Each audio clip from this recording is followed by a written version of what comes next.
Welcome back, everybody, to Training Camp Daily, and what a thrill to have Tim Couch joining us here on the show today. 1999. This is where it all began for Tim Couch and for the expansion Browns. Yeah, I can't believe it's been that long, Jimmy. It's just crazy how time flies by, and it just seems like not long ago I was out there going through camp, the same way these guys are, and it's but I haven't been back in a long time since I left Cleveland in 2004. Haven't been back to practice or anything like that, so it's great to get a chance to be back out here and be around the team again. So you are going to be around the team during the preseason, part of the preseason telecast over on News 5 with Jay Crawford, and the broadcast is going to be full of Browns quarterbacks. Bernie Kosar will be down on the sideline with Dustin Fox. Yeah. So, the quarterback position, obviously you well know, has been the position of designation and focus for this entire organization. And we'll get some good scouting on it with you guys up in the booth and down on the sideline. I think so. With Bernie on the sideline and me up in the booth, I'm sure we're both going to have a lot of opinions on the quarterback situation. And I think it's a good situation that they have right now. The veteran with Tyrod Taylor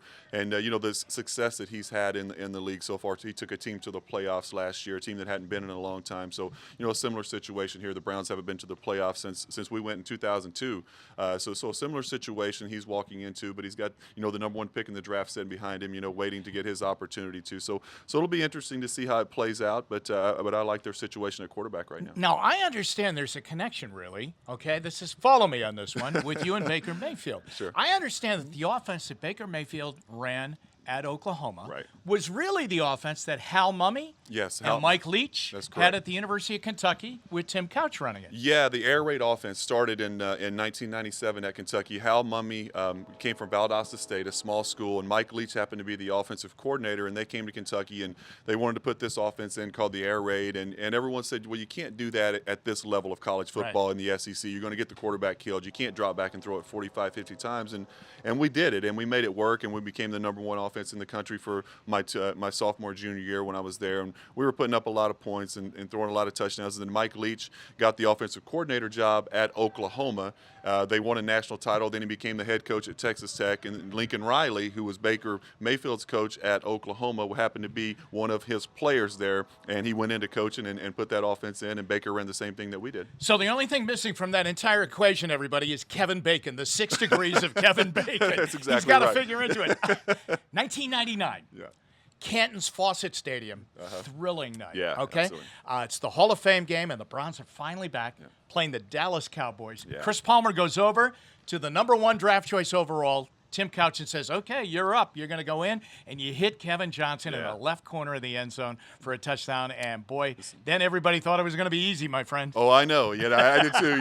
But little did I know, it's just a preseason game. But the Cowboys, they were, kind of at the end of that run where they had the Super Bowl run with Aikman and Emmett and Michael Irvin. And, I actually grew up a huge Cowboys fan, and Troy Aikman was one of my favorites. So getting an opportunity to play on the same field as him in my first game, preseason game, was just great. And we got a win that day, and it was a lot of fun. And, we got off to a good start, but, we learned pretty quickly that we weren't a very good football team, that expansion year. Tim, they did not wait with you. They were going to wait. Ty Detmer was here, and they were going to wait, and Tim was going to watch Ty Detmer take him through the year. But then you finished the opening game against Pittsburgh. And then right away you went in against Tennessee. Yeah. How did that affect you? How did you feel about that? Well, at the time, Jimmy, I was really excited about it because I wanted to be out on the field, and no competitor wants to sit on the sideline. And but the plan was, for Ty to just kind of get the season started and see how it went. And I didn't really expect to be a starter until maybe halfway through the season. If things weren't going well, maybe they would put me in or something like that. But that changed quickly. In the second half of the Pittsburgh game, in the opening game, we were getting blown out. They threw me in the game, and in week 2 we were going on the road against the Titans, and Coach Palmer said, this is your show now. So it was a lot of pressure for a young quarterback to go in, especially on a team that, we weren't an established team yet. We were just starting this thing from the ground up, and it was a tough situation. And that was a great Tennessee defense. Oh, yeah. Whoa, really they were ready Tennessee to go. Defense, Okay. yes. I don't think you get enough credit for getting the Browns into the playoffs the only time that they were in. But you were injured at the beginning of the year that year, and then you got your way back in, and you were really the author of some tremendous comeback wins, especially on the road. Those Hail Mary passes to Quincy Morgan, that big win down in Tennessee. You're the only Browns quarterback that has ever won at Heinz Field. Was that right? I That's didn't know right. that. Yeah, I didn't know that. Wow. Yeah, Okay. how about that? That's I thought great. that was one of your greatest games. Yeah, I did too. I had some good games against Pittsburgh. And even the first couple years against Pittsburgh, we beat them on in the expansion year. We beat them on the road on a last-second field goal. That's right. Phil Dawson comes in and kicks it, so that was a great win. And then Now imagine this, Tim. Doug Deacon, in all his years, never won a game at Three Rivers Stadium. Is that right? That's right. I didn't know Well, I that. mean, look at how it's affected him. You've seen it, haven't you? You've seen It's that. taking a toll on him. Yeah, you've seen that.